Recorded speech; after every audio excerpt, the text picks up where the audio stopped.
यदि आप क्लास 12 में हो और आपको बोर्ड एग्जाम 2025 देना है तो यह साहित्यिक हिंदी का पेपर 24 फरवरी 2025 के लिए सबसे ज़्यादा इंपॉर्टेंट है। तो आप लोग वीडियो को पूरा अंत तक देखिएगा। पूरा पेपर एकदम अच्छे से आंसर के साथ आपको बताने वाले हैं। यदि आप वीडियो को पूरा लास्ट तक देखते हैं तो आपको 95 अंक लाने से मेरे प्यारे बच्चों कोई नहीं रोक सकता। तो चलिए वीडियो को शुरू करते हैं। पूरा वीडियो अंत तक देखिएगा। समय 3 घंटे 15 मिनट होता है और पूर्णांक होता है 100 का। यहाँ पर थोड़ा सा निर्देश देख लेते हैं। प्रारंभ के 15 मिनट परीक्षार्थियों को प्रश्न पत्र पढ़ने के लिए निर्धारित है। इस प्रश्न पत्र में 2 खंड हैं और दोनों खंडों के सभी प्रश्नों के उत्तर देना अनिवार्य है। तो सभी लोग वीडियो को कर देंगे लाइक, चैनल पर नए होंगे चैनल को सब्सक्राइब कर देंगे, वीडियो को शेयर कर देंगे। चलिए शुरू करते हैं। सबसे पहले खंड का आरोहण प्रमुख स्वामी जी के साथ मेरा आध्यात्मिक सफर रचना के रचनाकार है राहुल संकृत्यायन, डॉक्टर एपीजे अब्दुल कलाम, फणि सोमनाथ रेण, भारतेंद्र हरिश्चंद्र। तो इसका दूसरा ऑप्शन बिल्कुल करेक्ट हो जाएगा। ठीक है। भूले विसरे चेहरे रचना है जयशंकर प्रसाद, चंद्रधर शर्मा गुलेरी, हजारी प्रसाद द्विवेदी, कन्हैया लाल मिश्र प्रभाकर। तो भूले विसरे चेहरे कन्हैया लाल मिश्र प्रभाकर की रचना है। इसके बाद प्रश्न नंबर 1 का गा है आलोक पर्व के लेखक हैं विष्णु प्रभाकर, यशपाल, जैनेन्द्र, डॉक्टर हजारी प्रसाद द्विवेदी। तो आलोक पर्व के लेखक हैं डॉक्टर हजारी प्रसाद द्विवेदी। साहित्य और समाज के लेखक कौन हैं? रामधारी सिंह दिनकर, वृंदावन लाल वर्मा, अमृत राय, जयनंद कुमार। तो इसका पहला करेक्ट हो जाएगा रामधारी सिंह दिनकर। इसके बाद अगला है जैनेन्द्र कुमार की रचना है त्यागपत्र भी है, सोच विचार भी है, सुखता भी है। तो यहाँ पर चौथा करेक्ट हो जाएगा। इसके बाद 2 का है हिंदी साहित्य का प्रथम कवि माना जाता है। तो हिंदी साहित्य का प्रथम कवि सराहपा को माना जाता है। इसके बाद अगला है चांद का मुटेढ़ा है कविता संग्रह के रचनाकार गिरजा कुमार माथुर, नागार्जुन, अज्ञेय, गजानन माधव मुक्तिबोध। तो गजानन माधव मुक्तिबोध की है चांद का मुँह टेढ़ा है। तार सप्तक का प्रकाशन वर्ष 1943। ठीक है, तार सप्तक का प्रकाशन वर्ष 1943। इसके बाद अगला क्वेश्चन है मैथिली शरण गुप्त की रचना है। मैथिली शरण गुप्त की रचना नहीं है। देखिए सिद्धराज है, भारत भारती है, पंचवटी है, खून की छींटें नहीं है। तो यही सही हो जाएगा। खून की छींटें किसकी रचना है? यह है भगवत शरण उपाध्याय की। जयशंकर प्रसाद की रचना नहीं है। कामायनी महाकाव्य है, कानन कुसुम भी है, लहर भी है। वैदेही वनवास नहीं है। वैदेही वनवास अयोध्या सिंह उपाध्याय हरिओत की रचना है मेरे प्यारे बच्चों। तो वीडियो अच्छा लग रहा हो सभी लोग वीडियो को लाइक कर देंगे, चैनल पर नए होंगे चैनल को जरूर सब्सक्राइब करेंगे। मेरे प्यारे बच्चों प्रश्न नंबर 3 है। क्या कह रहा है? दिए गए गद्यांश पर आधारित निम्नलिखित प्रश्नों के उत्तर दीजिए। ये 10 अंक का होता है मेरे प्यारे बच्चों। ठीक है, गद्यांश के नीचे 5 प्रश्न रहते हैं। तो किसी भी गद्यांश को हल करने से पहले सबसे पहले गद्यांश को पढ़ते हैं। भूमि का निर्माण देवों ने किया है, वह आनंद काल से है। उसके भौतिक रूप, सौंदर्य और समृद्धि के प्रति सचेत होना हमारा आवश्यक कर्तव्य है। भूमि के पार्थिव स्वरूप के प्रति हम जितने अधिक जागरूक होंगे उतनी ही हमारी राष्ट्रीयता बलवती हो सकेगी। यह पृथ्वी सच्चे अर्थों में समस्त राष्ट्रीय विचारधाराओं की जननी है। जो राष्ट्रीयता पृथ्वी के साथ नहीं जुड़ी वह निर्मूल होती है। राष्ट्रीयता की जड़ें पृथ्वी में जितनी अधिक गहरी होंगी उतना ही राष्ट्रीय भावों का अंकुर पल्लवित होगा।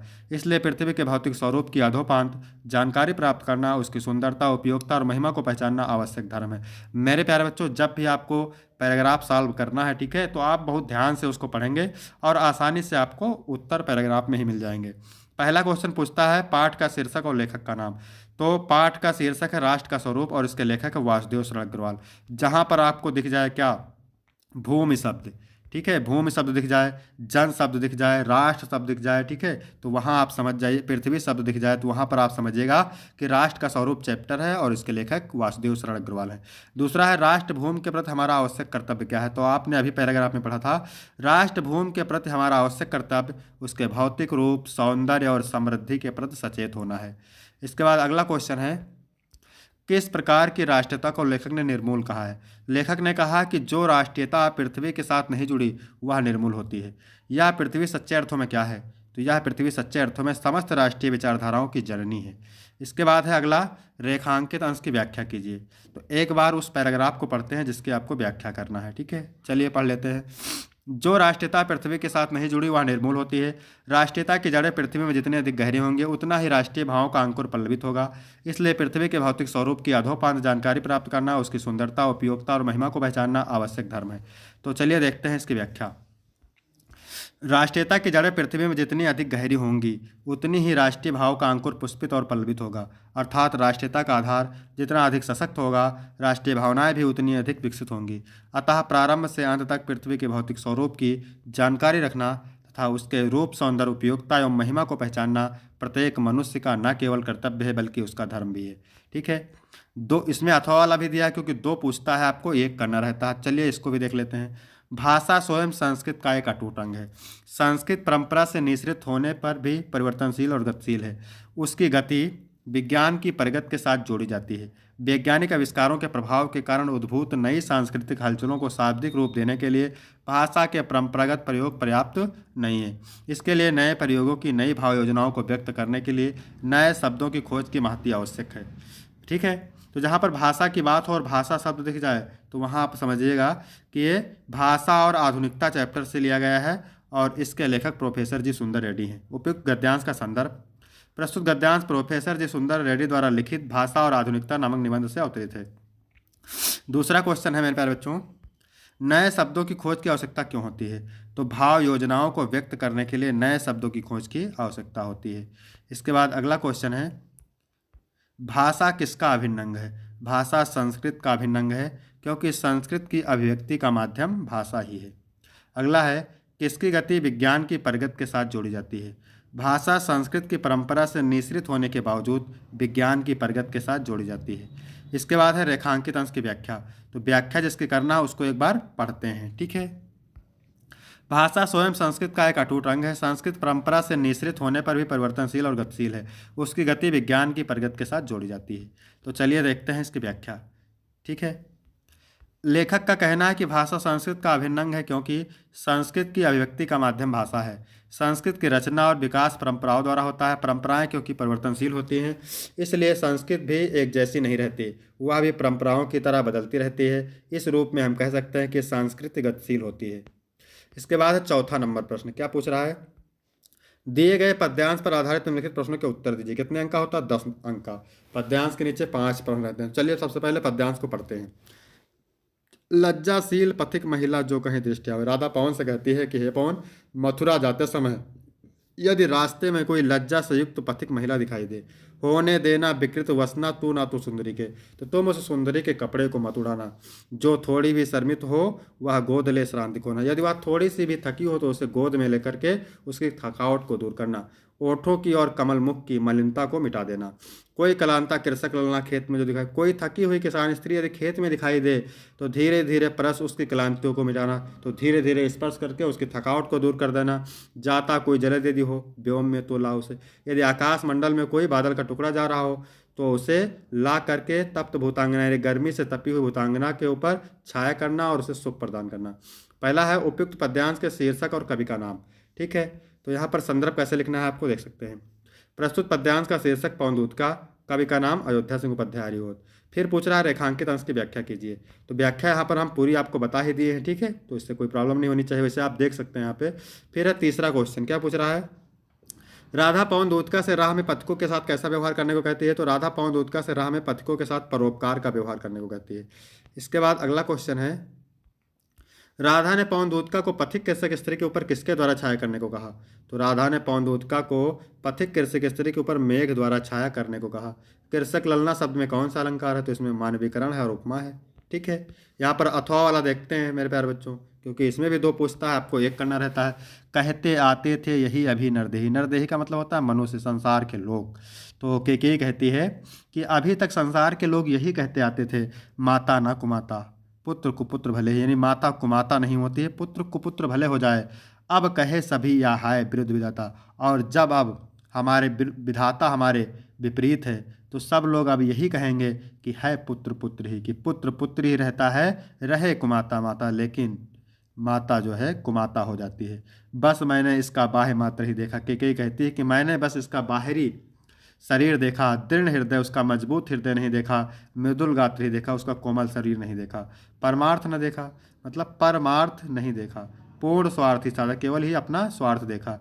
इस कारण ही तो हाय आज यह बाधा, इसी कारण तो हाय यह आज बाधा उत्पन्न हुई है। युग युग तक चलती रहे कठोर कहानी, युगों युगों तक चलती रहे यह कठोर कहानी कि रघुकुल में थी एक अभागिन, कि रघुकुल में भी एक अभागिन नारी रानी केकई थी। तो यहाँ पर आप देख सकते हैं केकई का अंताप चैप्टर से लिया गया है। उपयुक्त पद्यांश के शीर्षक और कवि का नाम।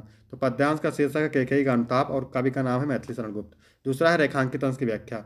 तो व्याख्या मेरे प्यारे बच्चों ने पूरी बता दिया है, आप यहाँ पर देख सकते हैं। इसके बाद अगला क्वेश्चन है, पद्यांश के अनुसार आज तक लोग क्या कहते आए हैं? तो पद्यांश के अनुसार आज तक लोग यही कहते आए हैं कि पुत्र कुपुत्र हो सकता है पर माता कुमाता नहीं हो सकती है।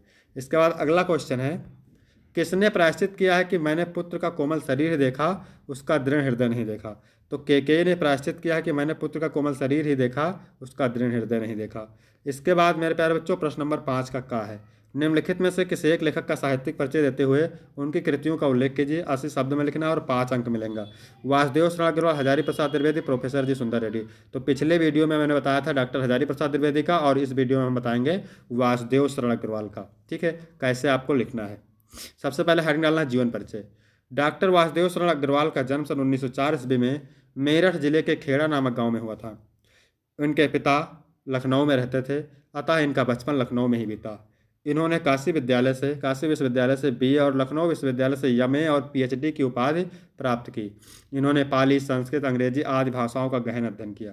हिंदी साहित्य के सेवा में लीन यह महान व्यक्ति 27 जुलाई सन 1967 ईस्वी में भारत माता के चरणों में हमेशा के लिए सो गया। इसके बाद हेडिंग डालेंगे साहित्यिक परिचय। इसमें लिखेंगे डॉक्टर वासुदेव शरण अग्रवाल ने कविता लेखन से अपना साहित्य प्रारंभ किया। यह लखनऊ या मथुरा के पुरातत्व संग्रहालय में निरीक्षक, केंद्रीय पुरातत्व विभाग के संचालक और राष्ट्रीय संग्रहालय दिल्ली के अध्यक्ष रहे। इन्होंने साहित्य जीवन में साहित्य के साथ साथ पुरातत्व को भी अपने अध्ययन का विषय बनाया। इनकी भाषा शुद्ध गढ़ी बोली है। इन्होंने अपनी भाषा में अनेक देशज शब्दों का भी प्रयोग किया है। यह केवल एक गद्य लेखक ही नहीं बल्कि काव्य प्रेमी भी थे। इसके बाद हेडिंग डालना है रचनाएं। इसमें लिखना है डॉक्टर वासुदेव शरण अग्रवाल जी ने निबंध संग्रह, शोध तथा संपादन के क्षेत्र में महत्वपूर्ण कार्य किया। इनकी रचनाएं निम्नलिखित हैं। पहला है निबंध संग्रह, कल्पवृक्ष, कल्पलता, पृथ्वीपुत्र, वाग्धारा, वेद विद्या आदि।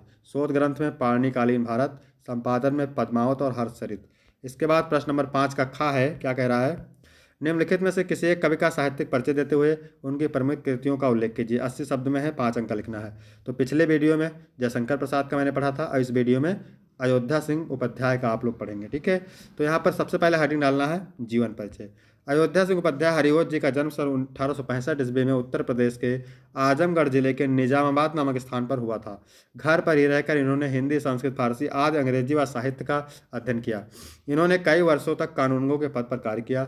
इसके बाद इन्होंने काशी हिंदू विश्वविद्यालय में अवैतनिक प्रधानाध्यापक के रूप में सेवा दी। इनकी रचना प्रिय प्रवास पर इन्हें मंगला प्रसाद पारितोषिक पुरस्कार से सम्मानित किया गया। 1947 में इनका देहांत हो गया। इसके बाद हेडिंग डालेंगे साहित्यिक परिचय। इसमें लिखेंगे द्विवेदी युग के प्रतिनिधि कवि और लेखक अयोध्या सिंह उपाध्याय हरिओत खड़ी बोली की काव्य भाषा में स्थापित करने वाले प्रमुख कवियों में से एक हैं। इनकी कृति प्रिय प्रवास को खड़ी बोली का पहला महाकाव्य माना जाता है। इन्होंने हिंदी के तीनों युगों, भारतीय हिंदी युग, द्विवेदी युग तथा छायावाद युग में महत्वपूर्ण भूमिका निभाई। रचनाएं प्रिय प्रवास, पारिजात, वैदेही वनवास, प्रेम कांता, आदि किला फूल, ठेठ हिंदी का ठाठ और रुक्मणी परिणय। इसके बाद है 6 नंबर प्रश्न। क्या पूछ रहा है, पंचलाइट अथवा बहादुर कहानी का सारांश लिखिए। यहाँ अथवा करके दिया, ध्रुव यात्रा अथवा लाठी कहानी के उद्देश्य पर प्रकाश डालिए। तो यहाँ पर हम देखने वाले हैं बहादुर कहानी का सारांश, क्योंकि पिछले वीडियो में मैंने पंचलाइट कहानी का सारांश आपको बताया था। ये 5 अंक का होता है, 80 शब्द में लिखना रहता है। ठीक है, तो चलिए देखते हैं कैसे लिखना है आपको। अमरकांत जी द्वारा लिखी कहानी बहादुर एक मध्यवर्गीय परिवार में नौकर के साथ परिवारजनों द्वारा किए गए अत्यधिक कट व्यवहार की कहानी है। लेखक ने स्वयं को कहानी को पात्र बनाते हुए कहानी की आत्मकथानक रूप में रचना की है। अपने से संपन्न रिश्तेदारों के घर नौकर द्वारा जुटाई सुविधा एवं शान को देखकर लेखक की पत्नी निर्मला स्वयं भी एक नौकर रखना चाहती है। बहादुर नेपाल का 12-13 साल का लड़का है जो अपनी मां के दुर्व्यवहार से तंग आकर घर छोड़कर शहर चला जाता है और निर्मला के परिवार में नौकर रख लिया जाता है। निर्मला और उसका परिवार बहादुर के प्रति पहले तो अच्छा व्यवहार करते हैं, परंतु धीरे धीरे कठोरता बरतने लगते हैं। वह घर का सारा कार्य करता है। इसके आगे लिखेंगे, इसके बावजूद उसके साथ गाली गलौज से मारपीट तक की नौबत आ जाती है। झूठी चोरी का इल्ज़ाम लगाकर उसे अपमानित किया जाता है और पीटा जाता है। अंततः बहादुर घर छोड़कर चला जाता है। अब परिवार के सभी सदस्य उसे ढूंढते हैं, क्योंकि उसके कारण सब आराम के आदी हो चुके हैं। बहादुर की उपयोगिता देखकर सभी अपना घरेलू कार्य करने से घबराते हैं। बहादुर के घर छोड़ जाने पर वह सभी पश्चाताप करते हैं तथा अच्छा व्यवहार करने को सोचते हैं, परंतु जब आप पछतावे होत क्या, जब चिड़िया चुग गई खेत। बहादुर में सहनशीलता और स्वाभिमान की भावना कूट कूट कर भरी हुई है। उसके इसी चरित्र के कारण यह कहानी हमें प्रिय है। ठीक है, यहाँ तक आप लिखेंगे। इसके बाद है 7 नंबर क्वेश्चन। 100 पठित खंड काव्य के आधार पर किसी एक खंड के एक प्रश्न का उत्तर दीजिए। 80 शब्द में 5 अंक का है। तो ये अलग अलग जिले के लिए अलग अलग खंड काव्य भी है। ठीक है, जैसे यहाँ पर देखिए श्रवण कुमार।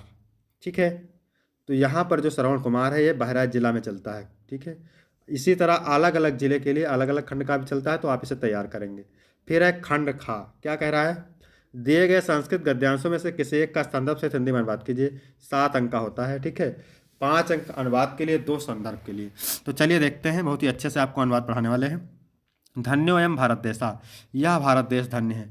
यत्र माने जहाँ, समुल्लिसत माने सुशोभित है। जन मानस पावनी, लोगों के मन को पवित्र करने वाली। भव्य भाव उद्भाविनी माने सुंदर भावों को उत्पन्न करने वाली। शब्द संदोह प्रसविनी, शब्दों के समूह को जन्म देने वाली। सुर भारती माने संस्कृत भाषा।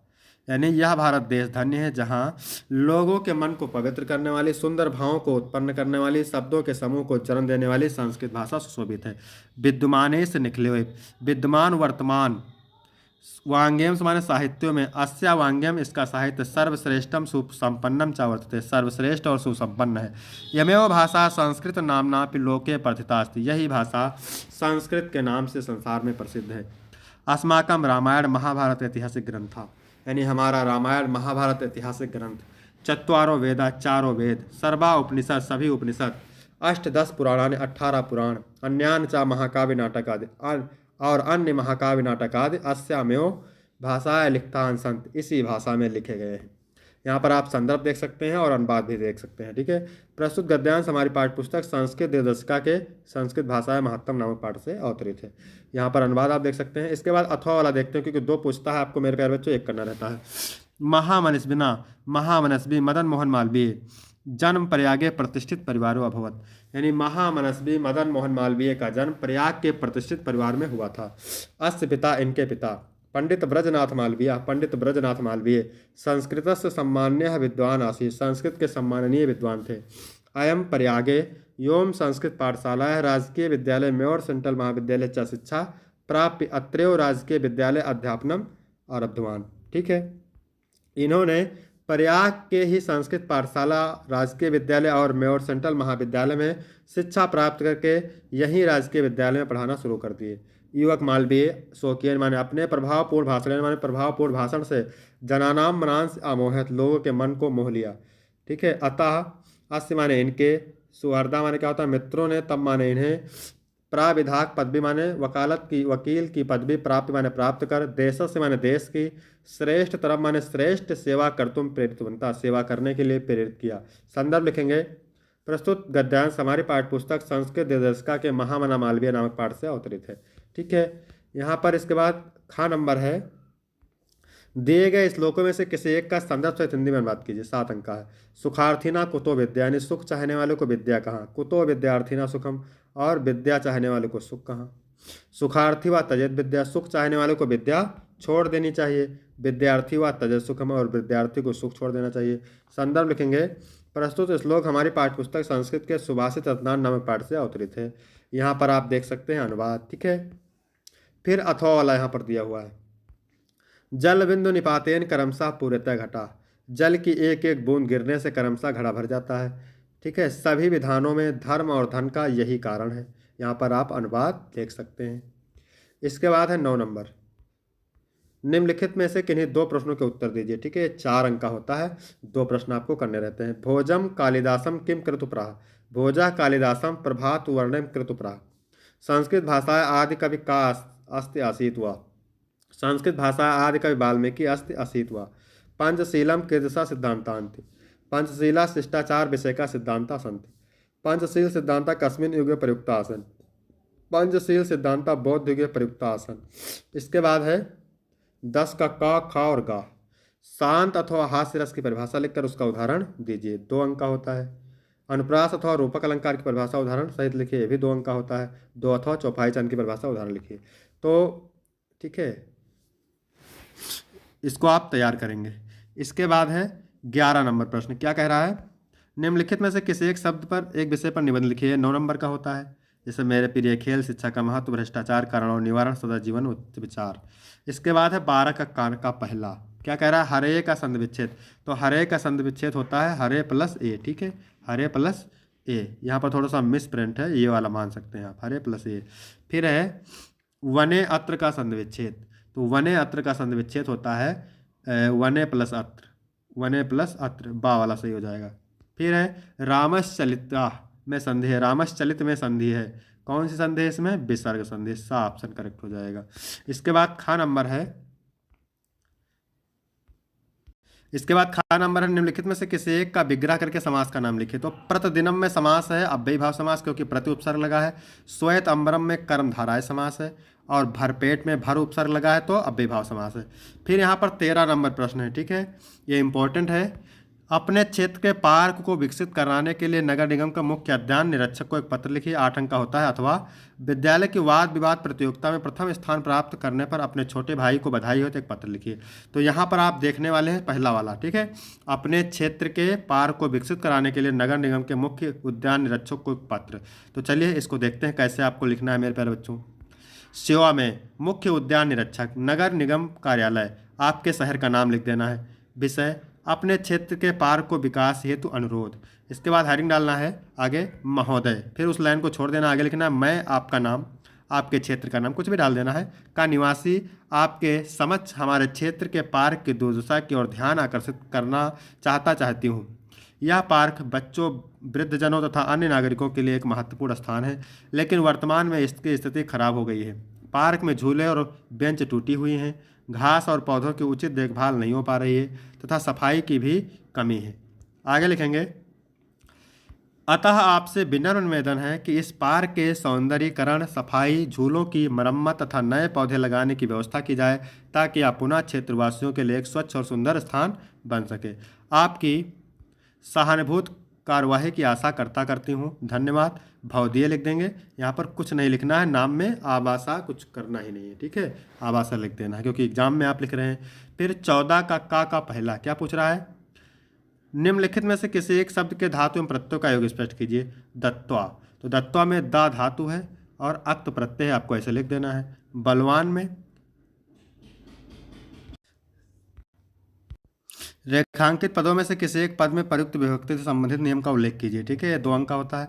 भिक्षुका पादेन खज्जास्त, ठीक है, भिक्षुक पैर से लग रहा है, तो इसमें सूत्र लगेगा एनांग विकारा, यानी शरीर में कोई विकार हो, कोई कमी हो, तो वहाँ पर होता है तृतीय विभक्ति, ठीक है, तृतीय होता है।